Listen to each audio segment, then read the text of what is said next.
pessoal. Então, uma ótima noite aí, agradecendo a pessoa da Ana e do professor Flávio, né, mais essa oportunidade de poder estar participando aqui como, né, condutor aqui de uma aula dos cursos aí da GV. E para mim é sempre uma honra. Eu sou, então, como a Ana falou, né, doutorando em Direito do Estado e Constituição na Universidade de Brasília.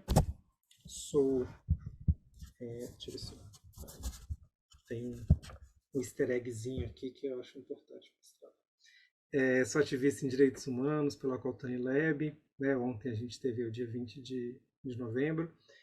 E sou pesquisador em direito digital também no IRIS. Tem aí a Ana Bárbara e a Fernanda, que são minhas colegas. E sou servidor público federal no TST.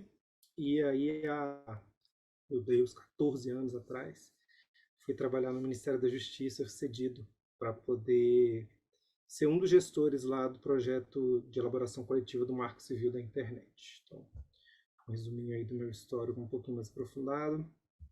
E eu quero, enfim, começar, né, para essa nossa conversa, a trazer um conceito que a gente costuma ouvir falar dele sempre de forma muito, às vezes de forma meio solta, né, e eu acho importante a gente entender que a gente está falando de uma ideia, né, um conceito que foi pensado deliberadamente para poder para poder encapsular, para poder explicar essa nossa realidade atual, que é o conceito de sociedade da informação. A sociedade da informação aqui pensada não como um sinônimo, né, de hoje em dia ou, né, nos tempos atuais, mas sociedade da informação para a gente pensar,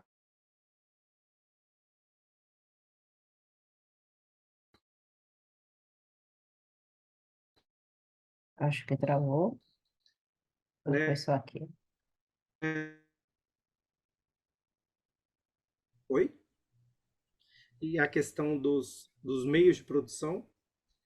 E nessa ideia do paradigma técnico-econômico, a gente está falando então de uma sociedade pós-industrial, né, depois das grandes revoluções industriais, a ideia de que não é mais a substituição do petróleo pela uma nova fonte de energia nuclear, enfim.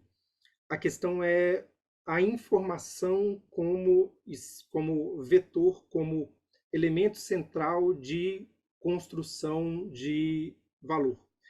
Nessa linha da informação, a gente está falando de uma sociedade que está sempre aberta para mudanças, na medida em que são desenvolvidos avanços tecnológicos e ela consegue se ampliar, se expandir, se aprofundar para alcançar sempre mais âmbitos do que anteriormente. Exemplificando aqui de trás para frente, né? Na sociedade da informação, vai sair o filme novo da Marvel ou o lançamento novo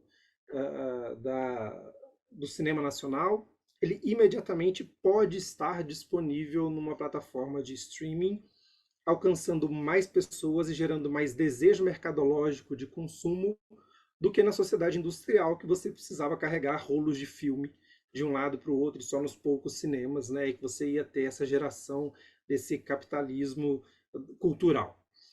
Isso decorre de avanços tecnológicos que permitem, né, a transmissão em tempo real, e a gente não é avesso a essas novidades, né? A sociedade valoriza essa organização em rede, valoriza a ideia de que nada nunca está perfeito e pronto e acabado, tudo é flexível e pode ser incrementado até com a conversão tecnológica, né? Então, a convergência tecnológica. Então, nosso computador hoje faz muito mais do que os computadores há 10, 15, 20 anos, assim como nossos carros, nossos telefones, nossos relógios, se bobear daqui a pouco nossos chuveiros, e sempre tem o exemplo, né, da geladeira.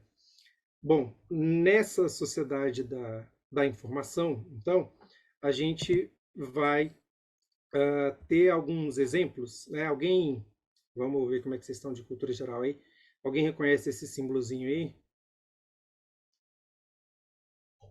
Tudo bem.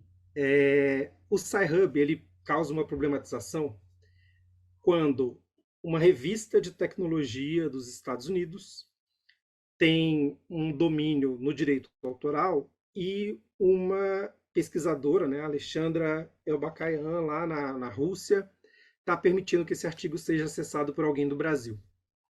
Onde que o processo vai acontecer para cobrar esse direito autoral? Né? Volta lá para o século XVIII, direito autoral em Londres, né, uma questão regional, ou no próprio Estados Unidos, século XX, Hollywood é na costa oeste porque os cineastas fugiram do controle estatal na costa leste.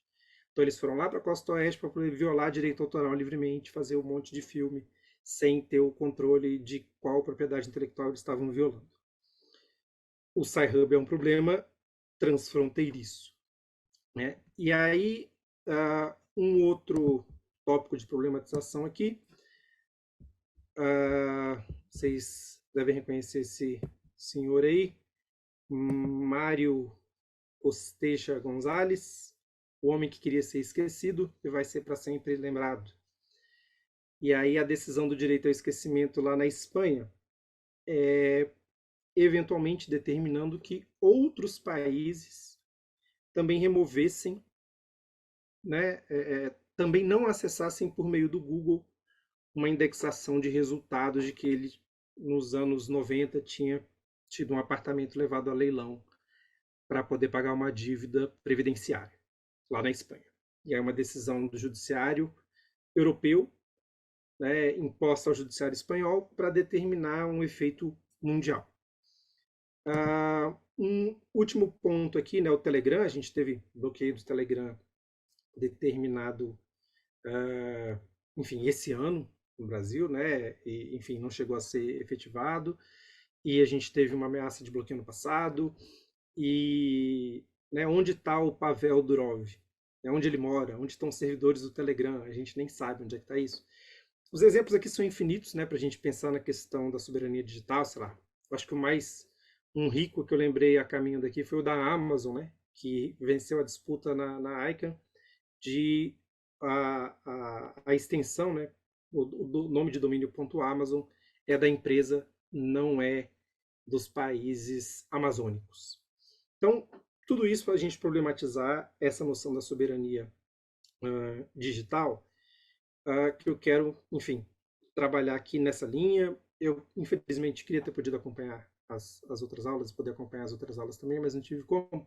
Mas vou partir do pressuposto de soberania digital como essa ideia, né, de um exercício do controle dos dados, das informações e da infraestrutura dentro das fronteiras, garantindo autonomia e capacidade de tomar decisões independentes em questões relacionadas às tecnologias da informação e comunicação. Né? Nada muito fora do conceito tradicional. E essa imagem do dicionáriozinho aqui do lado é para a gente pensar que, assim, esse é um termo que está em disputa. Tá? Já eu exploro um pouquinho a ideia de soberania clássica, mas a ideia do que é soberania digital envolve diversos significados, e a depender da finalidade da abordagem, a gente vai ter algumas concepções possíveis. Né? Enfim, há inclusive propostas teóricas e acadêmicas de justamente refletir sobre esses diversos significados, né, disponíveis ou em construção. Tem um artigo de 2020 da Stephanie Couture que ela vai falar de soberania no ciberespaço, soberania do Estado no mundo digital, soberania digital de povos indígenas, soberania digital de movimentos sociais, soberania digital pessoal, e, enfim, né, na época ali ela estava até pensando em termos de Covid, né, e como ficava toda essa ideia de soberania digital naquele contexto de uma calamidade de saúde pública. Mas bem, pensando, né, numa forma da gente organizar essas concepções, dá para a gente agrupar alguma dessas visões do que é soberania digital. Primeiro, pensando que a soberania digital se vincula à ideia de um direito humano. um direito humano autônomo ou uma aglutinação ou uma possibilidade de exercício de liberdade de expressão, privacidade, proteção de dados pessoais, democracia, cidadania, etc. Uma questão de estratégia geopolítica, né, de controle dos dados digitais, do ponto de vista de uma questão nacional ou internacional de segurança, para proteção da independência, da integridade dos sistemas de informação de um país, da economia, né, que as empresas vão ter acesso a dados, tecnologias críticas, etc. A gente pode pensar também na soberania digital como uma forma de resistência social, né? E a minha ideia enfim, eu quero que vocês tenham sempre ao longo dessa aula, né, o grande exemplo aqui de resistência social, a abordagem de soberania digital proposta especificamente no Brasil na cartilha do MTST, né, de soberania digital. Mas eu quero, né, esse é o meu exemplo, digamos assim, ideal para a abordagem da aula de hoje, mas eu quero resgatar também aqui, como forma de resistência social, a concepção de soberania digital que está na Declaração de Independência do Ciberespaço, lá do John Perry Barlow, dos anos 90, questionando Davos, né? E também a teorização jurídica, né, do Law and Borders, The Rise of Law in Cyberspace, que é logo depois da declaração do John Perry Barlow. Esse livro vai teorizar, né, essa ideia da jurisdição e as fronteiras e como o ciberespaço seria um desafio. Mas aqui, na resistência social, é uma concepção de soberania como a tecnologia sendo um mecanismo para as pessoas e coletivos controlarem suas próprias informações, se organizarem na luta contra a opressão, contra o abuso de poder, contra violações de direitos, e aí promover inclusão, promover igualdade e superar a necessidade de intermediação. Por último, né, um grupo de concepções da soberania digital como oportunidade de inovação e desenvolvimento. Poder público, empresas ou organizações sociais podendo desenvolver novos produtos, novos serviços, né, novos caminhos para atender às necessidades locais, sem depender de uma agenda de interesses estrangeiros. Então, são possíveis concepções do que é a soberania digital. E ela vai ser importante, então, na sociedade da informação, pelo menos a partir dessas 7 chaves aí de leitura. Né? Primeiro, num mundo cada vez mais interconectado, a capacidade de controlar e gerenciar a própria infraestrutura digital de forma, né, independente é fundamental para um país ou para uma organização, para evitar um vínculo, né, uma sujeição excessiva a tecnologias estrangeiras ou de outras plataformas, né, controladas a partir de outras nações. Então, uma ideia de independência e autonomia está vinculada à ideia de soberania digital. Uma outra questão importante é que é a própria segurança nacional. Né? A infraestrutura digital de um país, assim como tantas outras infraestruturas, vai ser essencial para a proteção contra ciberataques, contra espionagem digital, contra manipulação de informações que possam comprometer a estabilidade interna e externa. E, enfim, né, a gente vai ter vários movimentos e vários esforços nacionais para atingir essa finalidade. Também a ideia de proteção de dados e privacidade, né, porque se permitiria que um país possa ter suas próprias leis, seus próprios regulamentos, suas regras de proteção para os seus cidadãos, garantindo a eles o controle sobre como os seus dados são tratados. A ideia de inovação e desenvolvimento tecnológico, né, porque se permitiria a promoção de tecnologias próprias que impulsionem a economia, reduzam a dependência às soluções estrangeiras, né, e resolvam problemas locais.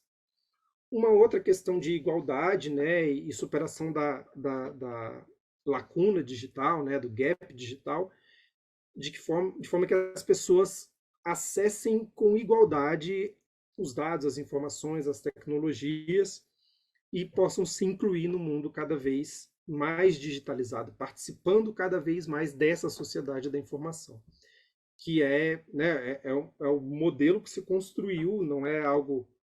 A sociedade da informação não é uma decorrência da tecnologia, mas foi uma escolha por um modelo de organização da sociedade que se mostrou vitorioso né, em sua estruturação, embora não ainda nos seus objetivos.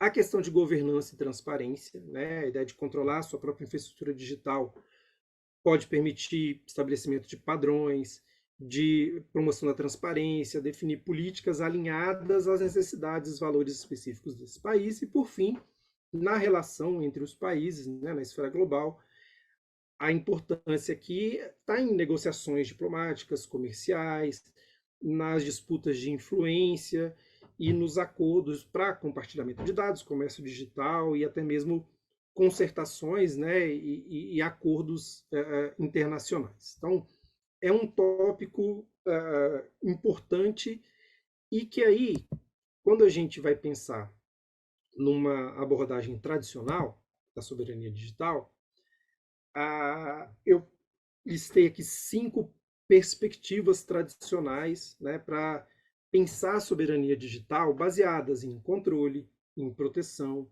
em regulamentação, de tal forma, né, que esteja vinculada a um mundo, digamos assim, industrial, né, um mundo moderno. Então, em termos de regulamentação estatal, a soberania digital, historicamente, está vinculada à ideia do Estado ter a atribuição de estabelecer as normas, primeiramente, né, na visão da soberania do governo e depois na soberania popular. Então, o Estado tem a função de garantir a soberania popular. No âmbito da sociedade da informação, isso vai incluir as definições sobre o que é privacidade, segurança cibernética, enfim, direitos humanos atualizados à sociedade da informação. Então, a ideia de que a soberania digital depende de o Brasil ter o Marco Civil, depende de os Estados Unidos ter a lei deles lá de neutralidade de rede, de a Europa definir o seu regulamento geral de proteção de dados, etc. Um outro aspecto da soberania digital tradicional seria a ideia de acordos internacionais, tratados, convenções, em que os países, né, no exercício da sua autonomia soberana, vão compartilhar, vão co-criar diretrizes para essas questões de importância da soberania digital. Então, como vai ter cooperação, como vai ter compartilhamento de dados, quais são padrões mínimos de segurança comuns. Uma outra abordagem tradicional da soberania digital é um protecionismo que vai pensar na criação de infraestrutura digital nacional com restrição de fluxo de dados, né, a partir das fronteiras geográficas, que preserve essa autonomia e que olhe para a segurança nacional primordialmente. Aqui, né, vale trazer o exemplo, não sei se vocês, se todo mundo vai ter esse histórico, mas é um debate que promete voltar em algum momento. No Marco Civil da Internet, ali em 2013, houve um questionamento sobre a possibilidade de o Brasil exigir que as empresas salvassem, né, ou mantivessem sempre os centros de dados, né, os data centers aqui no Brasil, né, e é uma possibilidade de o judiciário poder acessar esses dados. Isso geraria um mercado nacional de data centers e garantiria o exercício da jurisdição nesses lugares. E aí a questão, enfim, né, de uma perspectiva protecionista mesmo. O controle das plataformas e serviços digitais, né, vai trazer uma abordagem de como que o Estado-nação vai se impor a esses atores do mercado. Né? Então, uma exigência de conformidade das empresas às leis locais, restrições de acesso a conteúdo, restrições de, enfim, normas e regras de fiscalização, fiscalização comunicacional, fiscalização de competição de mercado, fiscalização de práticas de coleta e uso de dados pessoais, mas a ideia de se submeter um ente do mercado à soberania do ente público. E, finalmente, a ideia propriamente, né, mais do que uma segurança nacional, a ideia de uma cibersegurança e defesa digital como um novo campo de organização da proteção pelo poder público, né? Então, investimentos em desenvolvimento de estratégias de defesa cibernética, proteção contra ataques cibernéticos, garantindo, então, a proteção de infraestruturas críticas e redes contra ameaças na interação entre os países externas ou ameaças internas virtuais, né? Então, essas abordagens tradicionais estão pensando no Estado no centro da geopolítica internacional e vão pensar como que o Estado exerce, né, essa soberania popular na sociedade da informação. O ponto é que essa visão da soberania digital ela fica aquém de alguns problemas muito práticos que se colocam, né? Então, num ponto de vista aqui bem simples, né? Será que a gente não dá conta da nova geopolítica a partir dessas visões, né? Então, assim, a questão do tempo, né? O tempo do direito, o tempo da política, o tempo das relações internacionais, né? O tempo de uma possibilidade de um acordo diplomático, o tempo de debate de uma lei, o tempo de construção de uma jurisprudência, essa temporalidade não combina com a temporalidade da tecnologia. Nem combina com a questão espacial, né, de soberania tradicional, de governo que impõe, né, ou que mantém a validade das regras em um determinado sobre um povo que habita um determinado território. A ideia do território foi questionada, né, e você pode pensar aqui numa dualidade, então, uma abordagem mais liberal, no sentido de que as empresas vão se autorregular, ou mais Estado, né? O Estado tem que ser mais restritivo, mais impositivo para poder fazer valer a sua soberania digital diante dessa nova geopolítica. E essa abordagem mais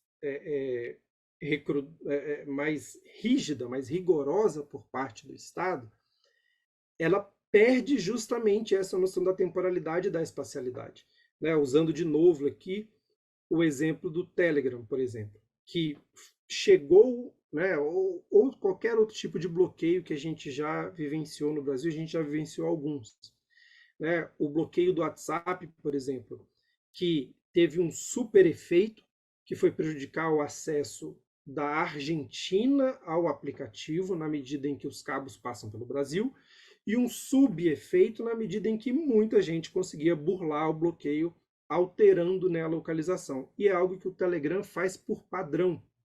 Então, a estrutura arquitetônica da tecnologia do Telegram permite burlar esse tipo de bloqueio. Então, a questão da territorialização fica prejudicada.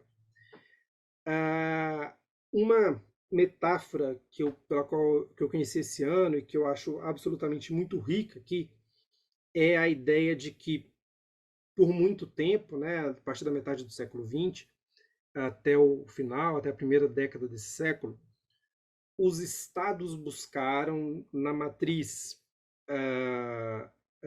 neoliberal, se pautar, se comportar por preconizações empresariais. Então, o Estado buscou reduzir custos, aumentar lucro, né, alcançar uma eficiência administrativa, ter superávit e enxugar a máquina e etc. As empresas hoje de tecnologia, por outro lado, né, numa outra vertente, cada vez mais vão tendo um corpo que toma as decisões, que implementa, que define as suas próprias regras naquele ambiente para o seu conjunto de pessoas que fazem uso daquele serviço. Então você tem as empresas tecnológicas atuando como um Estado, tendo governo, povo e nessa metáfora, um território. E aí eu quero, né, esticar a corda aqui para a gente pensar no conflito de soberania, que foi o Google colocando na primeira página do seu motor de busca uma oposição ao debate legislativo do PL 2630 no Brasil, mas de forma ainda mais aguda, né, esticar ainda mais esse exemplo, a gente pensar no Elon Musk como o novo Luís XIV, né, um rei absolutista que define que o símbolo do Twitter vai deixar de ser um passarinho, vai virar um cachorro, que a rede vai mudar de nome, vai virar X, que agora o selo azul é outra coisa, e ele simplesmente faz o que quer. E as regras da rede não se aplicam a ele mesmo, né? Ele é um monarca absoluto, que não se submete às suas próprias regras. E aí, dando um spoilerzinho, né? O que a gente precisou na nossa história para poder limitar esse poder absoluto dos soberanos, né? O movimento constitucionalista. Mas o outro ponto, né, em paralelo com uma problematização a essa visão tradicional da soberania digital, a ideia de uma erosão da soberania estatal tradicional, uma erosão da própria democracia, a partir de um novo domínio feudal, né, com novas tensões de um novo colonialismo digital, como sugere a Renata Ávila, né, num texto de 2018, que ela vai falar que tem, primeiro, concentração de recursos, tanto materiais quanto intelectuais. A gente tem, as empresas estão em determinados países, as tecnologias, os softwares, os dados, a infraestrutura mais robusta, os satélites, né? Então a gente tem, estamos com um problema de conexão na Ucrânia. Não tem problema, né? A gente vai montar uma rede de satélites de, infra de órbita baixa que vão estabelecer essa rede. Ou vamos resolver o problema de conexão na Amazônia com uma rede de satélites do Elon Musk. Né? Ele detém os recursos e aí ele vai dominar de novo a circulação dessa tecnologia. Ou uma arquitetura jurídica restritiva à própria proteção nacional. Né? Quer dizer, você não pode ter um protecionismo de dizer que o Brasil, o Estado brasileiro, só vai usar programas de edição de texto, edição de vídeos brasileiros, porque seria protecionismo, igual protecionismo contra, né, exportação de suco de laranja, compra de commodities, etc. E a legislação funciona, opera de um determinado jeito que ela nem consegue alcançar esse efeito no âmbito digital. E a disponibilidade do capital financeiro, de maneira geral, né, tanto público quanto privado, é maior em certos países do que em outros. Né? O Brasil não tem tanto dinheiro assim para investir em inclusão digital antes de resolver problemas mais básicos, né, ou problemas analógicos, né, de sair de novo do mapa da fome, resolver questões de mobilidade urbana, questões de segurança pública, etc. Então, a gente tem essas renovações de velhos problemas que fragilizam essa visão tradicional, as soluções possíveis a partir dessa visão mais tradicional. E aí eu quero fazer duas observações aqui. Primeiro, eu, enfim, sou graduado em Direito, mestre em Direito, pós-graduado em Direito, fazendo doutorado em Direito.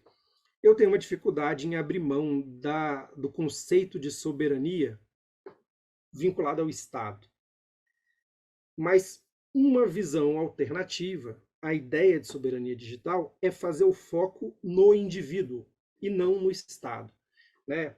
E aí vale a gente, de novo, lembrar que a ideia de soberania surge vinculada à ideia do monarca, do soberano, e depois ela se sofistica para dizer da soberania do povo em relação ao poder público.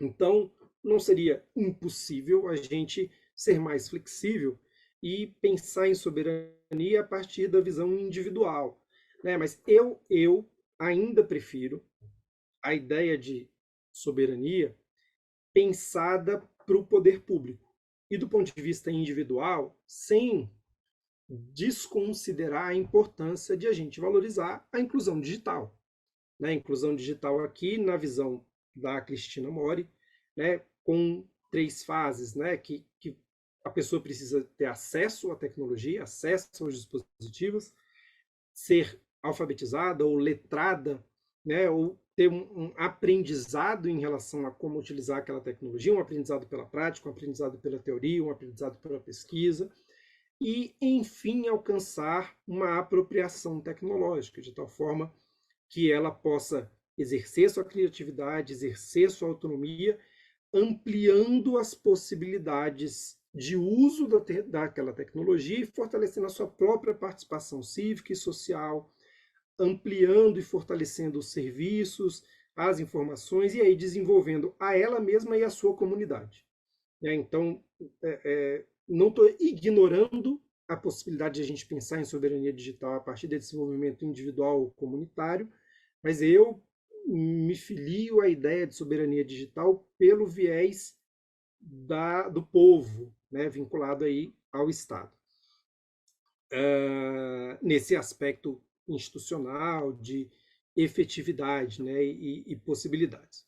Uma outra observação que eu quero fazer aqui é, nos últimos 5 anos, de forma muito acelerada, nos últimos 15 anos, né, de uma forma emergente, a gente tem visto a ideia de decolonialidade, né?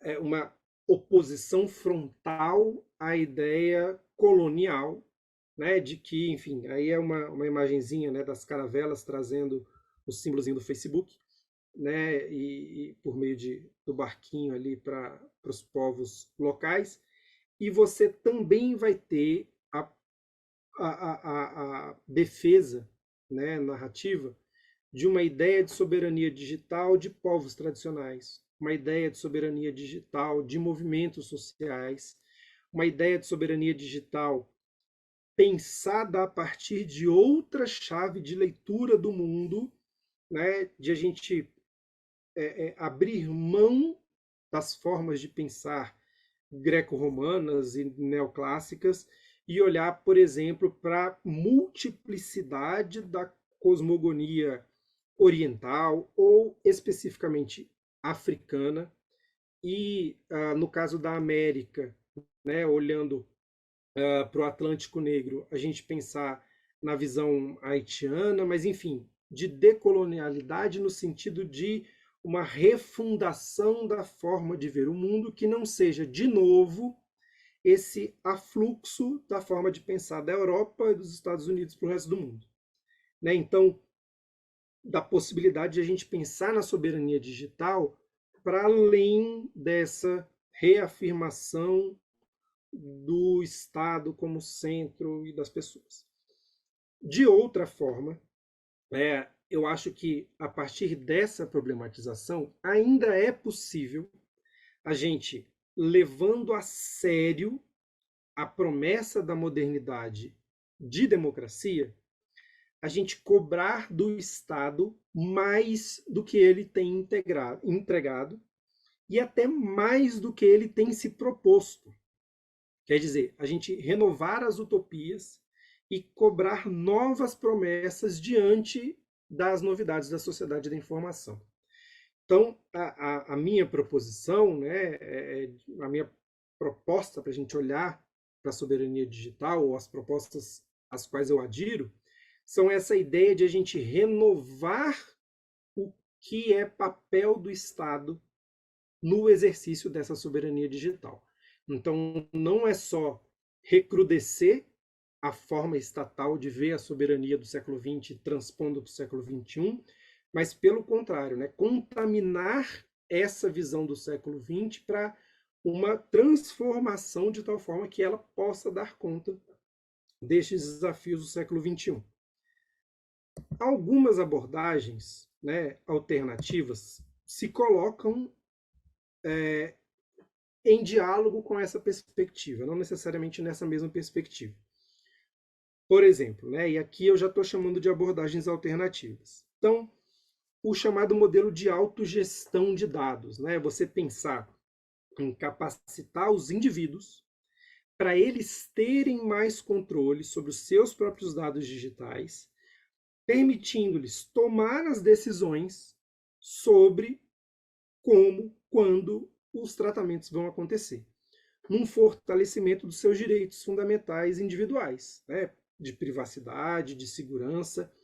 Então, é uma forma de pensar a soberania numa chave individualizante e pensando na tecnologia como caminho para a construção da solução.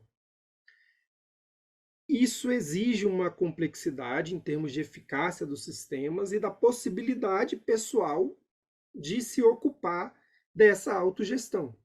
Então, eventualmente, alguns indivíduos, algumas pessoas vão dar conta, mas nem todo mundo vai ter essa possibilidade. E você tem um problema teórico, da falta de padronização e da ausência de coordenação, podendo limitar a eficiência desses sistemas ou mesmo a escalabilidade desses sistemas.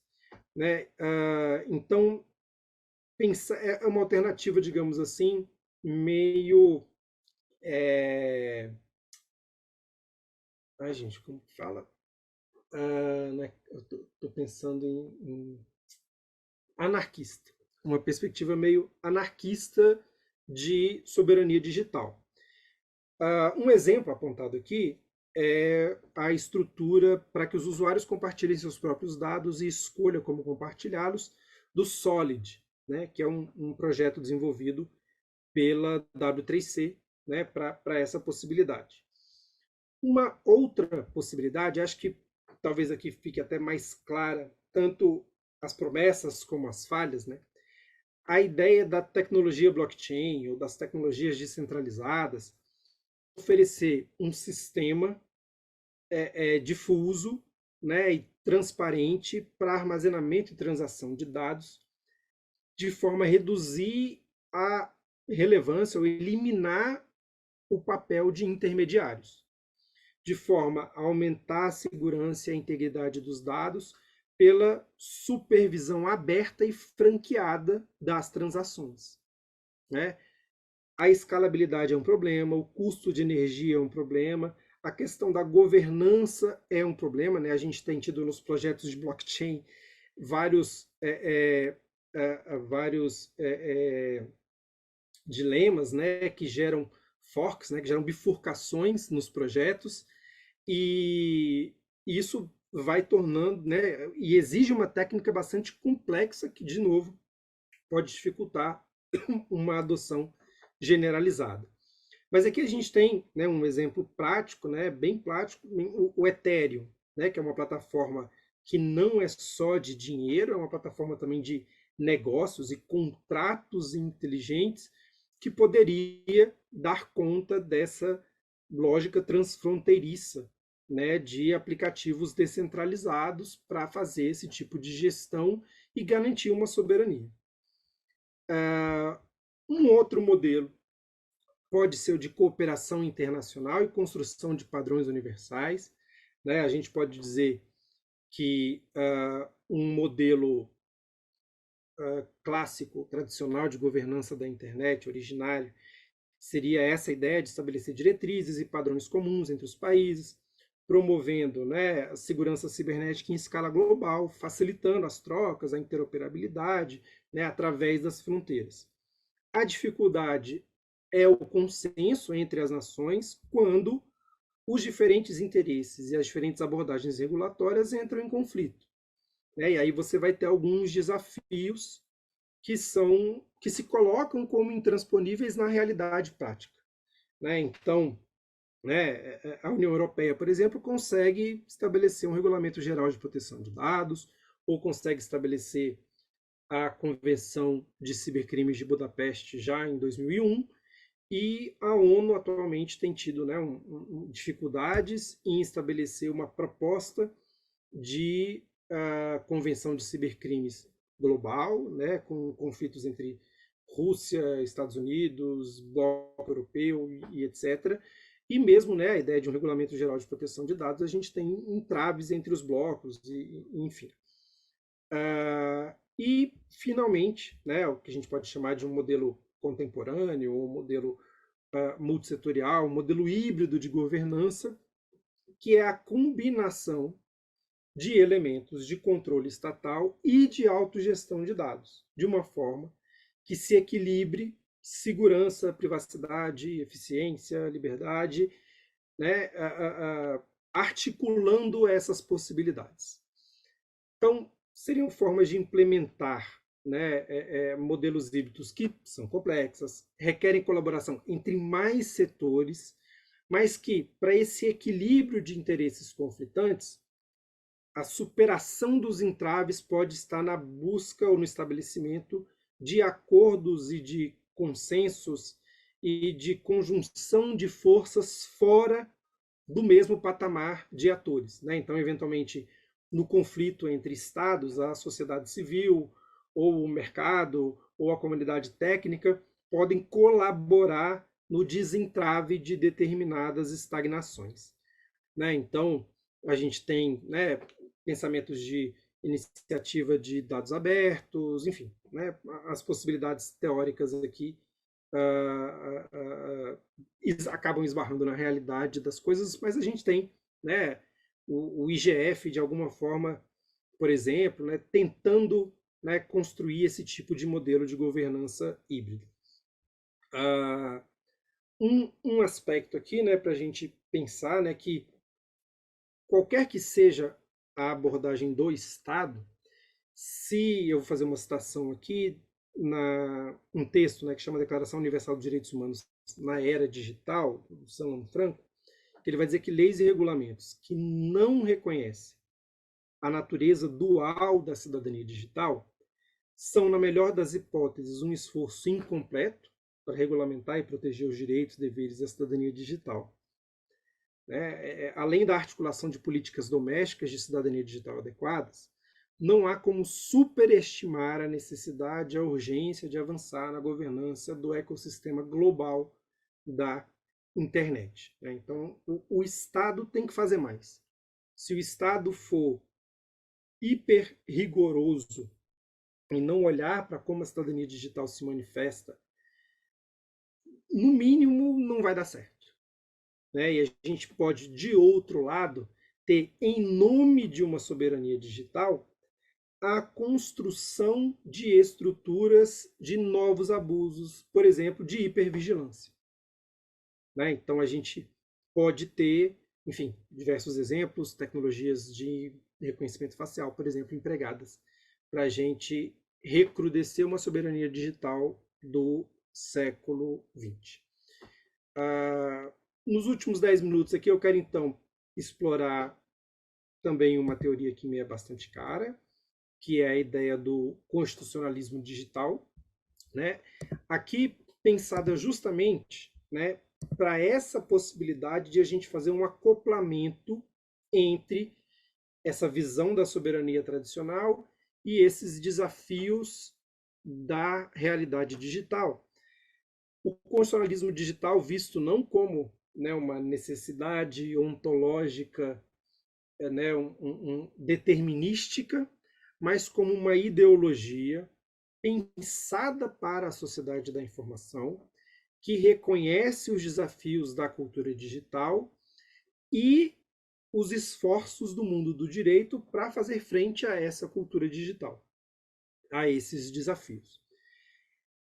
No âmbito, né, dessas inovações digitais, vai se chamar de constitucionalismo digital todas as iniciativas que estejam preocupadas em ou reafirmar direitos humanos, né, ou, na verdade, ao mesmo tempo, promover um novo equilíbrio de poderes, né, além dos poderes executivo, legislativo e judiciário, né, de tal forma que o poder judiciário não imponha decisões sobre como o legislativo tem que fazer ou não fazer, nas decisões sobre o mundo digital, ou políticas públicas do Poder Executivo, ou, enfim, o Ministério da Justiça, por meio de portaria, não regule processos eleitorais e as CPIs não inviabilizem o funcionamento do judiciário em relação a fake news, por exemplo, também o mercado aqui. Então, um olhar para o equilíbrio do poder de atores públicos e privados, de tal forma que seja possível afirmar direitos humanos.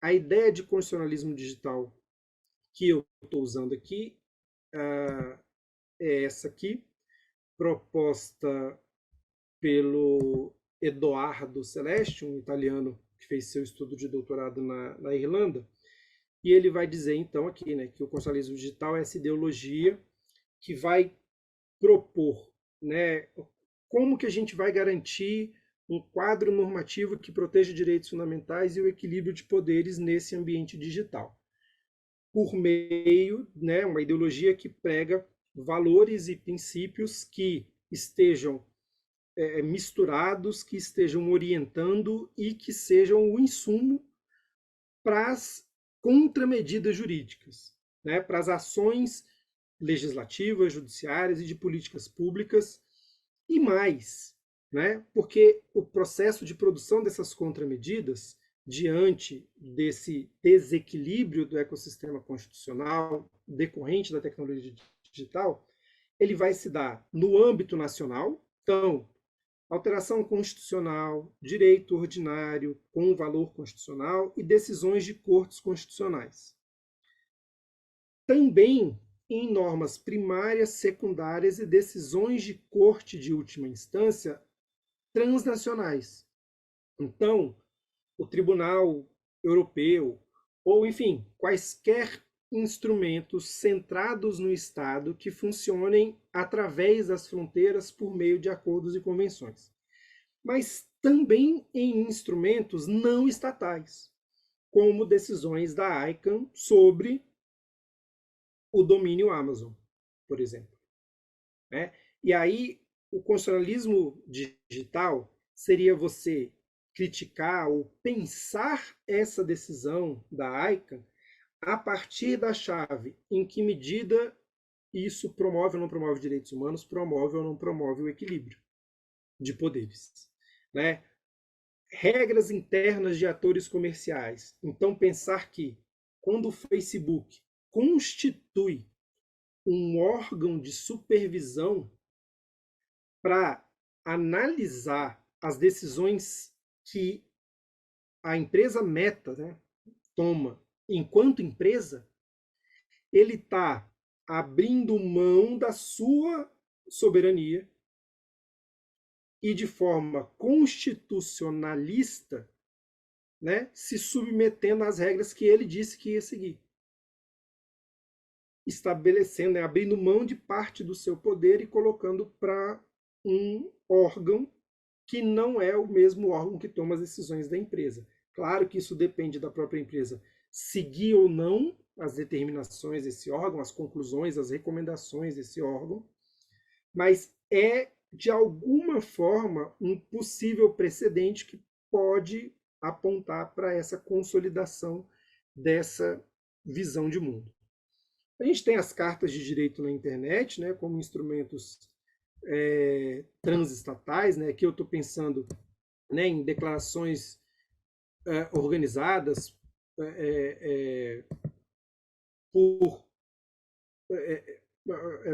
construídas por organizações da sociedade civil. E por último, gente, eu quero trazer aqui, né, uma possibilidade que e aí a minha ideia de contribuição para essa visão de constitucionalismo digital, de a gente pensar em espaços para além desses que o Eduardo desenhou, que é a possibilidade de práticas da rede, formas de uso da própria rede, serem sinalizadoras também dessa ideologia do constitucionalismo digital. Né? E aí eu quero, enfim, finalizar aqui com esse exemplo, né, dessa cartilha que o MTST lançou, falando da luta pela soberania, né, a partir dos movimentos sociais, que é uma prática que o MTST tem exercido, né, de justamente promover a inclusão digital, já na apropriação tecnológica, mas também pelo acesso, também passando muito pelo letramento. E aqui eu ressalto que o MTST, embora agindo à margem do Estado, ele é um movimento, em última análise, legalista, que defende o direito, né, na função social prevista na Constituição Federal. Né? Ele traz essa base. Né? E aí, enfim, o seu núcleo de tecnologia, né, tem pensado na soberania digital a partir de um enfoque que não é estadocêntrico, né, que é coletivista e que não é também individualista. Né? É uma ideia de um interesse, foco no interesse coletivo, tendo em consideração justamente a pauta do fortalecimento da luta pelo poder popular na sociedade da informação. Então, não é só um acesso significativo, é também educação digital, é acesso à internet, é educação midiática e também a possibilidade de coletivamente se direcionar o rumo tecnológico para quem verdadeiramente realiza a transformação social nos territórios. Né? Então, é contra o avanço neoliberal, né? Uma oposição para pautar as atividades em favor da criação de um contraponto à dependência tecnológica, né? A ideia de uma independência tecnológica construída, não uma independência tecnológica, digamos assim, absorvida, né? A partir do que preconiza o mercado. Né? Então, a cartilha, enfim, é um exemplo, né? Eu acho muito feliz, que materializa essa possibilidade. Né? Aqui está a cartilha MTST, a luta pela soberania digital a partir dos movimentos sociais, o núcleo de tecnologia do MST. Depois eu posso colocar o link aí para vocês. Mas eu acho que ela, enfim, eu acho que ela é um exemplo de uma abordagem alternativa que se coloca como, digamos assim, paraestatal e não individualizante, mas que eu, né, gosto de ver como algo que justamente está cobrando do Estado que ele cumpra o seu papel a contento no âmbito da sociedade da informação. Né? É isso, gente, que eu tinha preparado para cá. Vamos ao debate.